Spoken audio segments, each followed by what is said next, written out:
You gotta keep those phones down there. You gotta stay down. Keep those phones down, please. Are you ready? Yes, sir. Go for it. Thank you all for coming. And I want to thank Mayor Adams and our gun violence prevention advocates for joining us here today. In a few minutes, the House Judiciary Committee will convene what the chairman calls a field hearing. It may have some of the trappings of a hearing. We will have opening statements and witnesses and the members who ask questions. But don't be fooled. This is not a serious exercise. This is a political stunt. I was the chairman of the committee for 4 years, and I took that solemn responsibility seriously. I know what a real hearing and real oversight looks like. It is not what we are going to see today. This hearing is being called for one reason only: to protect Donald Trump. Jim Jordan and his Republican accomplices are acting as an extension of the Trump defense team, trying to intimidate and deter the duly elected district attorney of Manhattan from doing the work his constituents elected him to do. They are using their public offices and the resources of our committee to protect their political patron, Donald Trump. That is an outrageous abuse of power. It is, to use Chairman Jordan's favorite term, a weaponization of the Judiciary Committee. The chairman says this hearing is about the victims of violent crime in Manhattan. Never mind the fact that New York is one of the safest big cities in America. Never mind the fact that under the leadership of Mayor Adams and District Attorney Bragg, over the last year, crime in Manhattan has dropped in nearly every major category, including murders down 14%, shootings down 17%, burglaries down 21%, and robberies down 8%. And never mind that homicide rates are 73% higher in Mr. Jordan's Ohio than in Manhattan. And never mind that House Republicans have voted consistently to make New York and other cities across the country less safe. Since when did my Republican colleagues become so concerned about the life and safety of New Yorkers? Certainly not when they voted against billions of dollars in money for law enforcement and the American Rescue Plan. Certainly not when they refused to condemn Donald Trump's call to defund the FBI and the Department of Justice. And certainly not when they worked to block Democratic efforts to pass sensible gun legislation. We all grieve for the victims of violent crime, here in Manhattan and everywhere. But if Jim Jordan and his Republican members really cared about protecting New Yorkers, they would join Democrats in addressing the iron pipeline that floods our streets with illegal guns from states with less strict gun laws. They would join our efforts to ban assault weapons, to enact extreme risk protection laws, and to crack down on those guns. But instead, they have only worked to put more guns on the streets and to put us all at greater risk. Democrats have consistently advanced policy solutions to make all of our communities, including New York, safer places to live, work, and go to school, and we will make that clear today. But that's not why Republicans have called this hearing. This is just part of their efforts to protect Donald Trump by any means necessary. Alvin Bragg is the duly elected district attorney in New York County. He has brought significant evidence before a grand jury, which has seen fit to indict Donald Trump. Donald Trump will have an opportunity to defend himself against the charges. That process will now play out in the courts, and it is not the place of Congress, Republicans or Democrats, to interfere with any judicial proceeding. Jim Jordan engages in a lot of political theater in Washington, but he should know better than to take his tired act to Broadway. New Yorkers see through this transparent attempt to defend Donald Trump at all costs, while ignoring the real public safety needs of our community. Before I recognize the mayor, I want to introduce the three outstanding advocates joining us today who will share their thoughts and stories today. David Puccino is the Deputy Chief Counsel of the Giffords Law Center to Prevent Gun Violence. Diane Ronaldo is a mother and advocate with Moms Demand Action. And Mark House is the principal at Bronx Technical and Arts Academy and a Brady Campaign advocate. Now I want to turn it over to Mayor Adams. Thanks so much, Congressman, and I want to add my strong support for your words. both in saying to the congressional delegation that's here, welcome to the safest big city in America. And the numbers are clear. The numbers are clear, and when I first heard about this hearing, I thought Jim Jones was coming here, Jim Jordan was coming here to sit down with the police commissioner to find out exactly what we have done to decrease shootings in double digits, decrease crime, homicides in double digits, made our subway system safe, removed thousands of guns off our streets that have basically come here from the southern part of the country. We need to be sharing good ideas, particularly off the heels of another mass shooting in our country at a Sweet 16 birthday party is making us face the bitter reality of the overproliferation of guns, something that the Republican Party is failing to properly acknowledge and move forward. It is really troubling that Americans, taxpayers' dollars are being used to come here on this junket to do an examination of the safest big city in America instead of focusing on the real over-proliferation of guns that we have witnessed. As Congressman Nadler has stated, it's the Republican Party that is stopping sensible gun laws. It's the Republican Party that is preventing the proper support and ensuring that police agencies across this country is receiving the necessary support that they deserve. It was the party that held up our ATF appointment to ensure we can have a coordinated effort in leadership. It's the party, the Republican Party, that's preventing the proper sharing of information and data so that we can ensure we can go after those who are putting and placing illegal guns on our street. This should not be the focus of today, of attempting to move away the attention of what DA Bragg is doing in this current indictment on the former president. We need to focus on how do we deal with the gun violence that is suffocating America and let the DA do his job, and that is the job that he's doing. And I am just pleased to have the congressional delegation from the Democratic Party that's here to make sure that we keep the focus on the violence that we're seeing sweeping our country, particularly in gun violence. That is where our focus should be, and I am proud to be standing here with Congressman Nadler and the remaining congressional delegation, not only from New York City, but part of the Judiciary Committee, to keep the focus where we should be keeping the focus. Again, thank you, Congressman.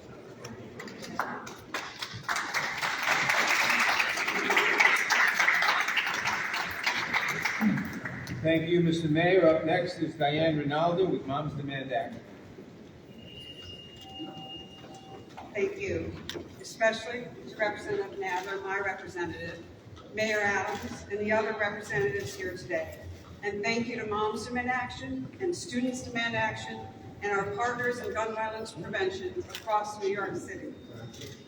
My name is Diane Ronaldo. I'm a little bit nervous. I live in Manhattan and I raise my children here. And I'm a volunteer for the New York chapter of Moms Demand Action. Raising kids in the age of mass shootings, live shooter drills, and for too many under the threat of daily gun violence has created a sort of collective trauma across this country. My daughter's public school was built in a former warehouse where the classrooms were situated in the middle of the building and the walls were made of glass. She came home one day after one of those horrible active shooter drills and she said, "Mom, it's crazy. I don't stand a chance. There is no place to hide." But you know where she was actually the least safe? When she left New York to go to college in South Carolina. I will never forget the day she texted me while in a lockdown in a store near campus, while up the street an armed assailant held someone hostage and then shot and killed his former employer. My son went to school, he's in Indiana, where there have been multiple armed suspects on campus, too many off-campus shootings to recount here, and tragically, 2 of his peers were shot and killed in separate incidents the same week of October 2020 during fall break. After the Uvalde school shooting last year, my son called me. He said, "Mom, it has happened again. What am I going to do when I have kids? Do I have to homeschool them just to keep them safe?" Do you know that in college hallways across this country, officials hang signs with instructions for our kids to run, hide, fight? What are we doing? Our country was still reeling from mass shootings in Nashville and Louisville when we had another shooting Saturday night at a birthday party in Dadeville, Alabama, where 4 young people were killed and 28 people injured. 5 teenagers remain in critical condition. A pastor from the community said, "The shooting has rocked the small town where serious crime is rare. Collective trauma, no matter where we live." And what is the single common denominator? Easy access to guns. Americans are fed up and sickened with this epidemic of gun violence across this country and want to see action from our government. But instead of staying in DC and doing their jobs, the Republicans, the gun lobby allies on the Judiciary Committee, come to New York simply to score political points. If they actually cared about combating violent crime, they would do something about it. They would have to acknowledge that weak federal and state laws are responsible for the majority of crime guns trafficked into New York. If they actually cared about combating violent crime, they would support sensible gun laws, popular laws, like background checks on all gun sales, a federal red flag law to keep guns out of the hands of people who pose a serious threat to themselves or others. And if they were serious about combating violent crime, they would ban assault weapons. We say to Republicans playing games with our lives and our children's lives, we see you. And as long as your agenda remains to put more guns in more hands, in more places, we will not give up the fight. That's why I'm grateful to Representative Nadler, a gun sense champion from the beginning, and our other gun safety champions here today. And I am proud to stand with the many people across this great city dedicated to making our communities safer. Thank you.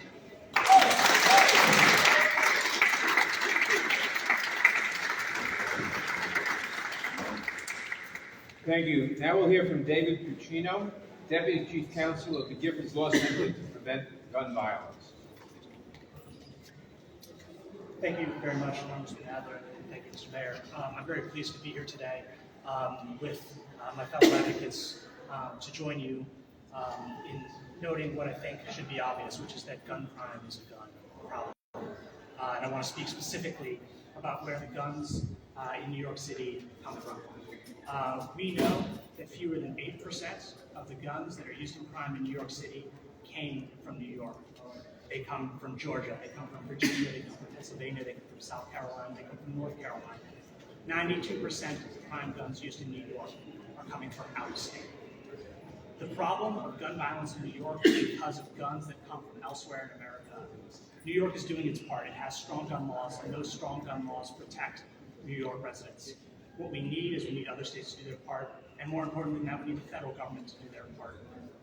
But congressional Republicans have blocked every effort that could prevent gun trafficking, that could address gun trafficking, that could stop the flow of illegal guns from states with bad gun laws into states like New York with good gun laws. And until we do that, until we address the problem of illegal guns flowing into our safer cities, we will not address the problem of gun violence, we will not address the problem of violent crime. Because our violent crime problem is a gun problem. The tool, the mechanism that turns an assault into homicide is a firearm. The increase in violent crime that we experienced from 2019 into 2020 in the pandemic years was driven overwhelmingly by guns, 35% increase in gun homicides. So we know the root of the problem, we know the source of the problem, and we know the solutions. What we need are politicians who will take the steps to make those happen, who will put those ideas into law, and the current Congressional Republican Party has not been living up to that. These should not be partisan issues, they should be nonpartisan, common sense solutions, and we know what they are, and they should be implemented. So I'm very grateful to be here today to say that, to share that information. Thank you again.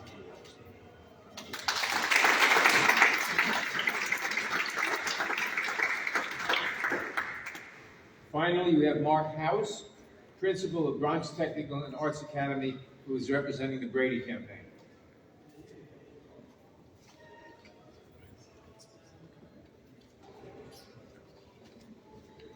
Good morning and thank you. Mayor Adams, Chairman Nadler, distinguished members of Congress, thank you for having me here this morning. My name is Mark House. I'm the principal of Bronx Engineering and Technology Academy. I served as that principal and have for some time. I also sit on Brady's New York Regional Leadership Council. That's why I'm here today. But I'm also a parent. I send my girl to public school, and I speak for them too. I told my students I was going to miss first period today, to come down here and try to speak a little truth on their behalf. Let's take our visiting politicians at their word today. Let's assume that they want to talk about violence in New York City, my city. Well, then let's talk. What makes violence in our city, their cities, their states so violent? Simple, guns. They're not going to talk about that today. Unregulated guns, unrestricted sales, no background checks. 9 out of 10 of the guns that show up in our city, on our streets for crimes, they don't come from New York. American gun violence is a public health epidemic, and it's impacting our kids. They're the ones bearing the cost. Because of the failure in Congress to act to strengthen our laws, my students, my own child, have to regularly partake in school lockdown drills that I administer. I direct. I have to teach our kids how to hide, how to secure the doors in their classrooms, how to stay quiet so somebody with a gun doesn't hunt them down in their own schools. Enough. It's traumatizing. For me, it's traumatizing. For them, it's traumatizing for their teachers. Why don't we spend our time and energy doing something more productive? Why don't we craft some common sense gun laws? Ones that most of us agree on. Folks that own guns and folks that don't. That would make more sense of our time today, I would think. New York law is strong and it works. But without federal action, we will always be at the mercy of states with weaker gun laws. States like Ohio, Louisiana, and Florida. And today, lawmakers from those states, who all have far more gun crime as a percentage than New York, have come here to criticize my city. We have taken strong action to prevent violence here in the city. And guns, why haven't they? Enough. Enough of the hypocrisy. Enough of the politics, enough of the excuses, enough of the thoughts and prayers, enough of the lockdown drills. Enough of the shootings. The time for action is now. Let's stop this epidemic of gun violence. Thank you.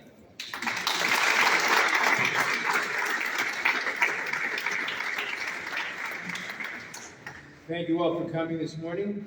Thank you again to the mayor for his leadership on this important issue and for his work keeping New Yorkers safe. And thanks again to David, Diane, and Mark for sharing their ideas, their stories, I should say. Over the next couple of hours, you will hear my Republican colleagues weave an intricate tale full of lies, misinformation, and conspiracy theories. Keep in mind what you heard here today. Republicans claim to care about violent crime, but their record of preventing us from doing anything to end this gun violence epidemic says otherwise. Thank you. A couple on-topic questions only. Anthony?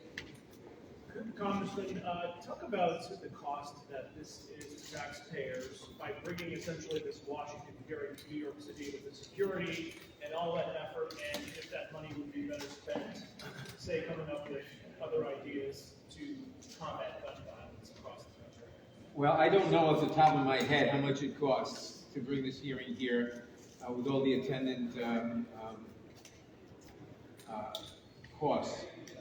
To bring the people here, to bring the security here, to bring the staff here, to rent the hotel rooms. It's got to cost several tens of thousands of dollars, I should imagine.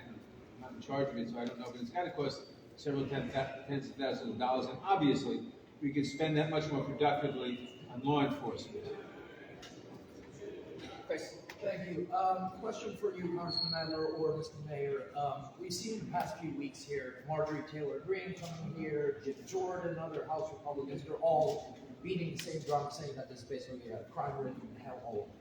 You guys just pointed out that it's actually their districts that have higher crime rates. Is it time for Democrats to host a field hearing in their districts and point out the discrepancy there? Well, we'll have to consider that. I will point out that it's very difficult because the Republicans control the appropriations for the committee. Question for Mayor Adams. Mayor, were you asked to testify at today's hearing? And if so, what was your response? And the second question, if I may, is are you putting on extra NYPD officers today, and what might be the cost to the city as a result of today's exercise? No, we were not asked to testify. I was not requested, and none of the city hall employees or staffers were asked to participate. Of course, the New York City Police Department is going to be here to make sure that everything is done in a peaceful manner, and there's always a cost that's attached to that. The exact dollar amount is not clear right now. We don't anticipate any disruptions. But if it is a form of disruption, that is also going to have additional costs attached to it. Thanks all. That's it. Thank you. Member, follow me, please. So we're going.